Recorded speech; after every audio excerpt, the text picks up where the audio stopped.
Boa noite a todos. Estamos iniciando mais uma transmissão, palestra virtual. Espero que estejam todos bem. Hoje nós vamos tratar de um capítulo do Evangelho segundo o Espiritismo, o capítulo 25. De graça recebeste, de graça dai. Esse é um dos capítulos mais curtos do livro Evangelho segundo o Espiritismo. Então nós temos o dom de curar, vendilhões expulsos do templo, preces pagas e mediunidade gratuita. Hoje nós vamos falar dos vendilhões expulsos do templo. Mas primeiramente nós vamos fazer a nossa oração.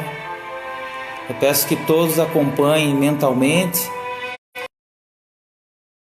no momento, elevar o nosso pensamento a Deus, nosso Pai, a Jesus, aos bons espíritos, pedindo muita paz, muita harmonia, bom entendimento para as lições que vamos estudar hoje e proteção para a nossa reunião. Vamos pedir à equipe espiritual da casa que esteja conosco, nos acompanhando, nos intuindo, nos auxiliando sempre. Pai nosso que estais nos céus, santificado seja o vosso nome. Venha a nós o vosso reino e seja feita a vossa vontade, assim na terra como em todos os planos de vida do universo. O pão nosso de cada dia nos dai hoje, Pai. Perdoa as nossas ofensas, assim como nós perdoamos aqueles que nos têm ofendido. Não nos deixes cair em tentações, mas liberta-nos do mal, para o teu reino de luz, poder, bondade e glória para sempre. Que assim seja. Então, no dia de hoje, nós vamos estudar o capítulo 25. De graça recebeste, de graça dai. Como eu disse, nós temos 4 temas aqui. Hoje o nosso tema principal é vendilhões expulsos do templo. Mas primeiramente nós vamos ler aqui o dom de curar, o que Jesus disse aos seus discípulos. Curai os doentes, ressuscitai os mortos, purificai os leprosos, expulsai os demônios. De graça recebestes, de graça dai. Mateus capítulo 10, versículo 8. E sobre as preces pagas, Jesus faz um alerta aos seus discípulos diante da multidão, na presença do povo. Ele diz o seguinte: cuidado com os escribas que se comprazem em circular com togas, gostam de ser saudados nas praças públicas, ocupam as primeiras cadeiras nas sinagogas e os lugares de honra nos banquetes, e que, sob o pretexto de longas preces, devoram as casas das viúvas. Essas pessoas terão uma condenação mais rigorosa. Isso aí está em Lucas, em Marcos e Mateus. Então veja bem, Jesus orienta os seus apóstolos para que eles não cobrem pelas coisas divinas, pelos dons que eles vão receber. E nós vamos ler aqui então o nosso tema principal hoje, que é os vendilhões expulsos do templo. Chegaram a Jerusalém. Jesus, entrando no templo, começou a expulsar vendedores e compradores que lá estavam. Virou as mesas dos cambistas e as cadeiras dos que vendiam pombas, e não permitia que ninguém carregasse utensílios através do templo. E ensinava-lhes, dizendo: não está escrito, minha casa será chamada casa de oração para todas as nações, e no entanto fizestes dela um covil de ladrões? Os chefes dos sacerdotes ouviram isso e procuravam um meio de perdê-lo. Eles o temiam, pois todo o povo estava maravilhado com seu ensinamento. Isso está em Marcos capítulo 11 e em Mateus capítulo 21. Jesus expulsou os vendilhões do templo, com isso condenou o tráfico das coisas santas, sob qualquer forma que seja. Deus não vende sua bênção, nem seu perdão, nem a entrada no reino dos céus. Portanto, o homem não tem o direito de cobrá-los. Nesse capítulo 21 de Mateus, Mateus narra, desde o início do capítulo, a chegada de Jesus a Jerusalém.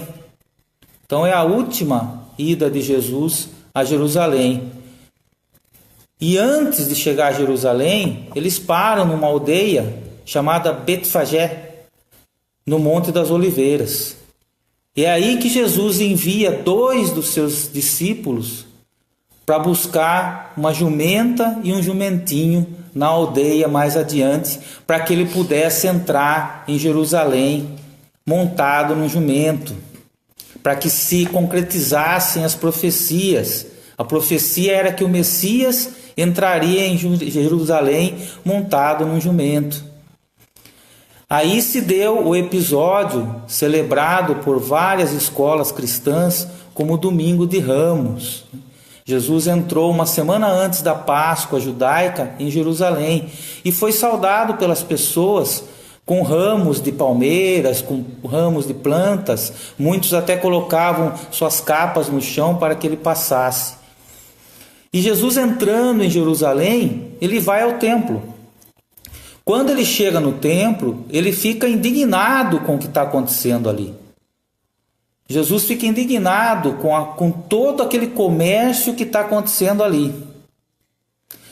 Mas, para nós entendermos o que aconteceu, é preciso ir mais a fundo nessa passagem. Houve um exagero nessa narrativa. Porque Jesus, sendo um espírito puro, jamais ele teria um sentimento de raiva, de ira, de ódio. Jamais ele perderia a paciência. A doutrina espírita vem nos socorrer no Livro dos Espíritos. A questão 112 fala da condição dos espíritos puros, que é a condição de Jesus. Os espíritos puros, eles não têm mais nenhuma influência da matéria. E eles têm total influência moral e intelectual sobre as outras classes de espíritos. Então o que houve ali é que Jesus, indignado com aquela situação, teve que tomar uma atitude enérgica, teve que agir com firmeza para que todos ali compreendessem a gravidade da situação, do que estava ocorrendo. E as pessoas que estavam ali temiam essa autoridade moral de Jesus. E era muito comum, era um costume dos profetas, desde antes de Jesus, em muitos ensinamentos, eles utilizarem de uma coisa chamada profecia mímica. Muitos pesquisadores, inclusive o nosso querido Haroldo Dutra Dias, citam isso. A profecia mímica, o que era? Nada mais era que fazer antes uma apresentação, como se fosse uma apresentação teatral, e depois passar a mensagem, para chamar a atenção do povo, e depois passava a mensagem. O profeta Ágabo fez isso com Paulo de Tarso. Ele chegou até Paulo, tirou a cinta de Paulo, amarrou em suas mãos, caiu no chão e depois profetizou que Paulo seria preso pelos judeus. E realmente isso depois aconteceu. O que Jesus fazia sempre? Falava por parábolas. E nesse episódio, muito provavelmente, Jesus se utilizou dessa profecia mímica.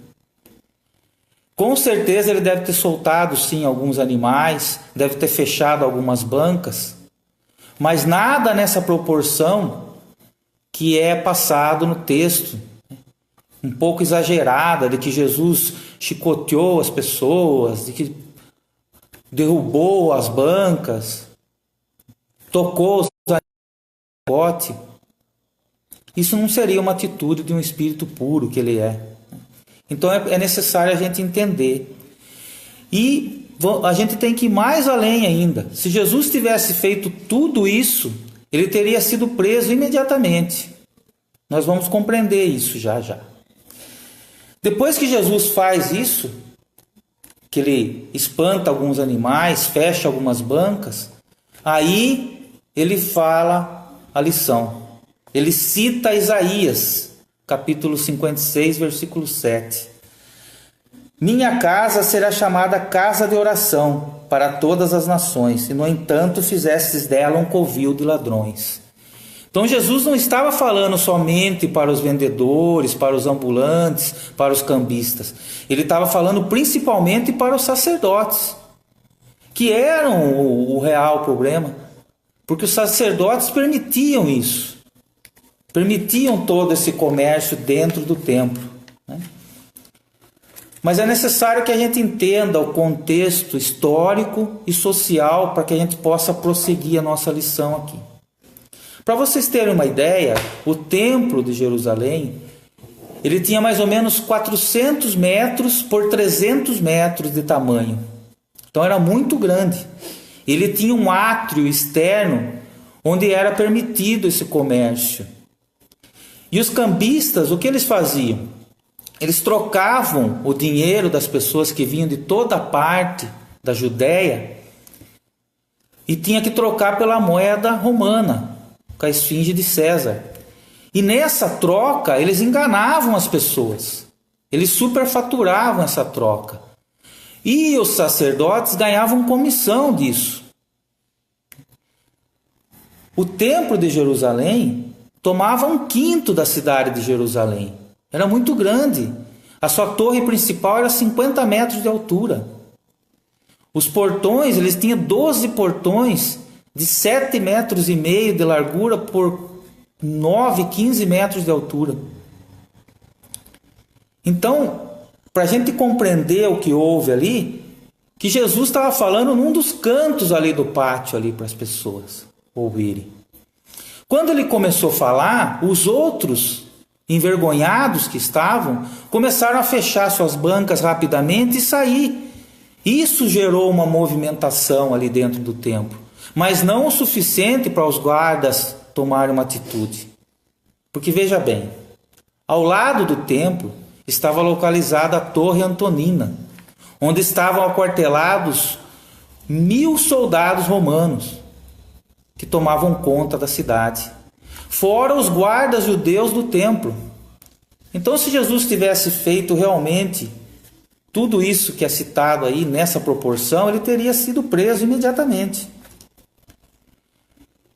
E na época que ele fez isso, a cidade estava com o dobro da sua população, mais que o dobro. Porque Jerusalém ele tinha uma população de aproximadamente 25.000 pessoas, mas nessa época da Páscoa, que era uma das festas mais importantes do ano, a cidade estava superlotada, o templo estava superlotado, cabia 20.000 pessoas dentro do templo. Só de sacerdotes trabalhavam no templo, intercalados os dias, 7.000 sacerdotes e 10.000 levitas que cuidavam de toda a parte burocrática, de toda a logística do templo.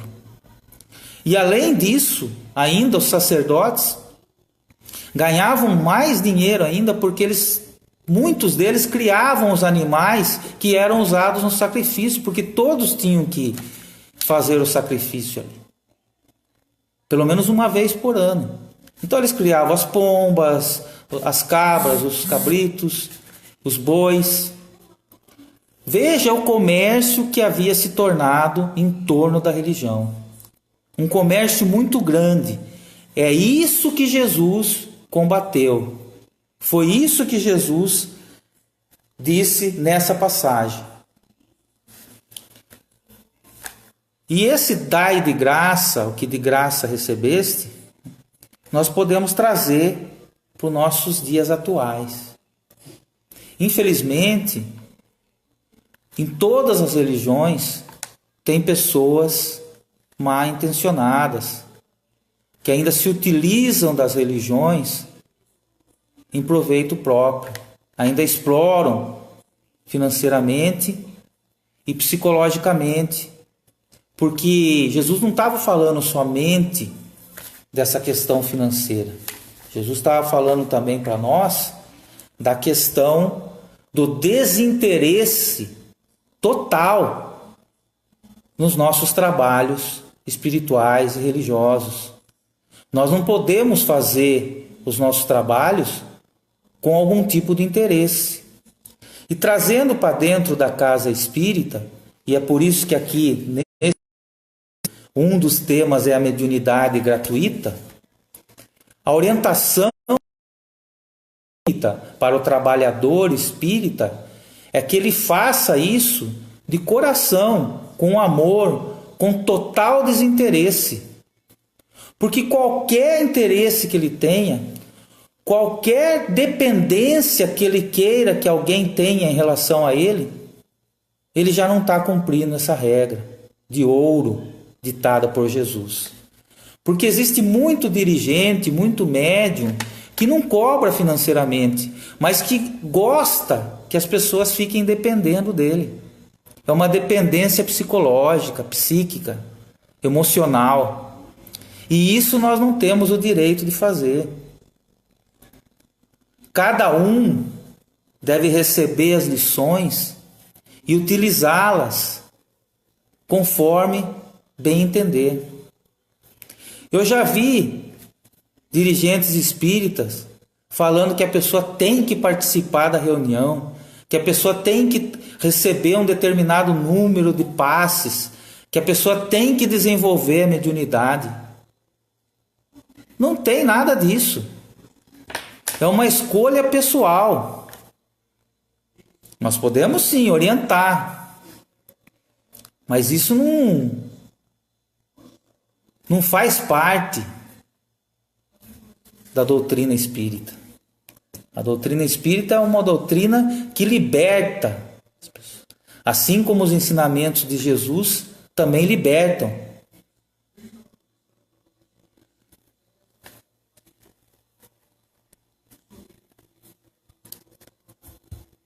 Pode haver um questionamento, gente, e eu até anotei aqui, a respeito de como então a casa espírita vai sobreviver.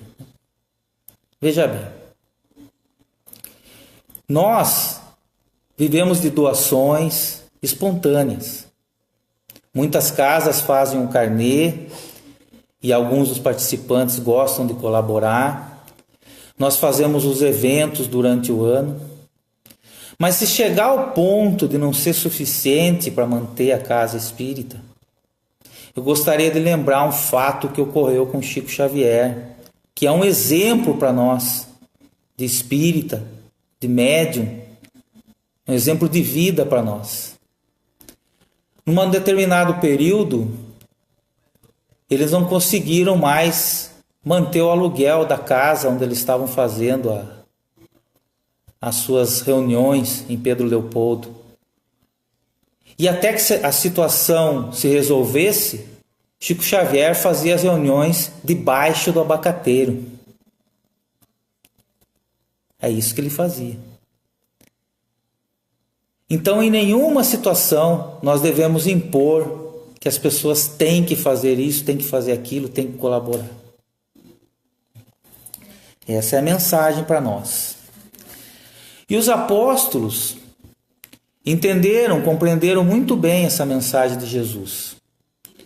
Porque quando Jesus foi crucificado, após a crucificação, eles começaram a se unir e formaram a Casa do Caminho, que era uma casa simples nos arredores de Jerusalém, onde Pedro e os outros apóstolos atendiam os necessitados, os doentes. Tinha vários quartos e eles faziam um trabalho de enfermagem mesmo, de enfermeiros. E tinha um salão onde eles liam os evangelhos, estudavam com o povo. Isso está no livro Paulo e Estevão. Aliás, um ótimo livro, uma ótima leitura. Livro ditado a Chico Xavier por Emmanuel, que conta muito bem a história de Paulo e também a história dos apóstolos ali no início da sua jornada. E eles cuidavam das pessoas ali recebendo donativos, doações. E foram perseguidos por isso, pelos judeus ortodoxos da época. Foram perseguidos.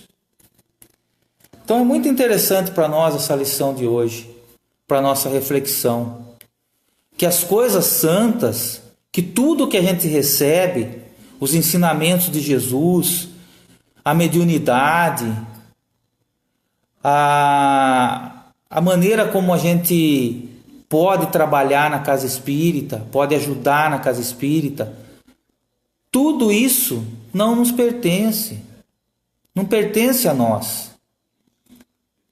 Nós estamos utilizando as energias, os ensinamentos que vêm do plano espiritual para nós.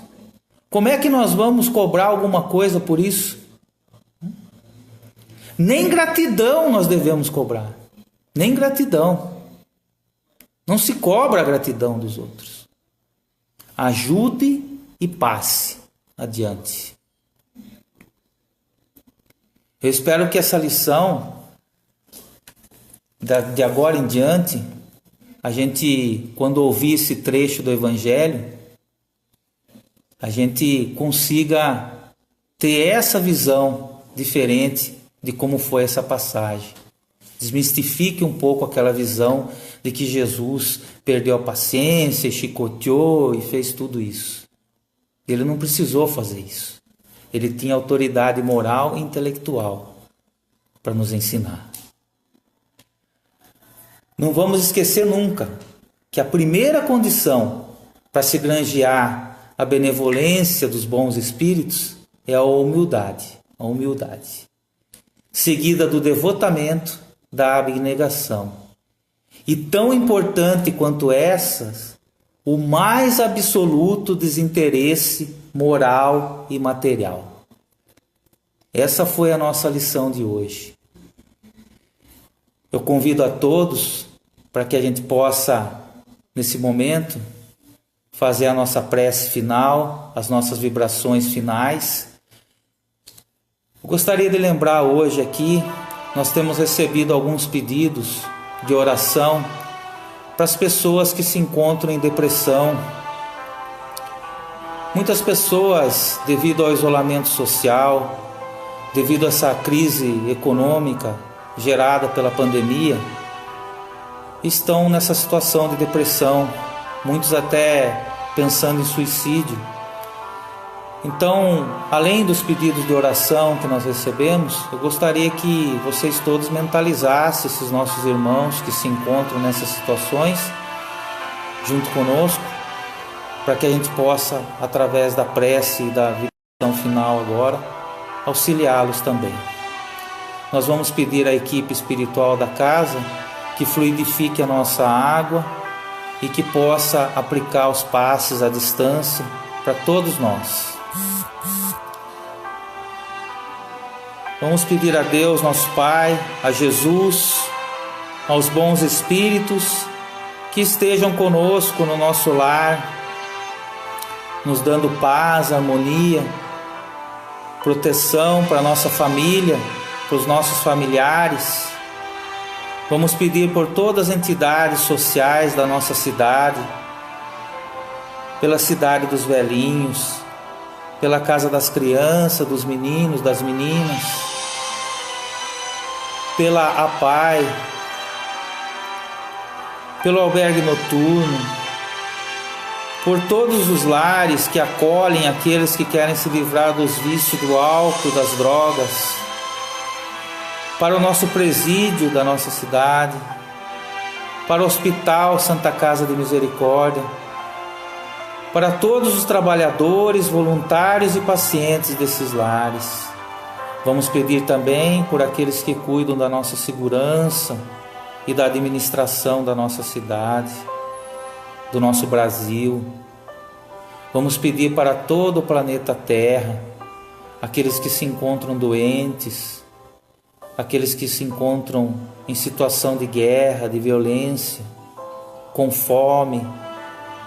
Pedir pelos nossos irmãos que se encontram em depressão, com pensamentos de suicídio. Pedir para os encarnados e pedir para os nossos irmãos desencarnados, aqueles que já cometeram esse ato infeliz. Pedir para todos aqueles que sofrem nesse momento. Pai nosso que estais nos céus, santificado seja o vosso nome. Venha a nós o vosso reino e seja feita a vossa vontade, assim na terra como em todos os planos de vida do universo. O pão nosso de cada dia nos dai hoje, Pai. Perdoa as nossas ofensas, assim como nós perdoamos a quem nos tem ofendido. Não nos deixes cair em tentações, mas liberta-nos do mal, para o teu reino de luz, poder, bondade e glória para sempre. Que assim seja, Pai. Muito obrigado a todos. Que Deus abençoe a todos nós. E se Ele assim o permitir, na próxima segunda-feira, às 8 da noite, nós estaremos juntos novamente aqui. Um abraço a todos.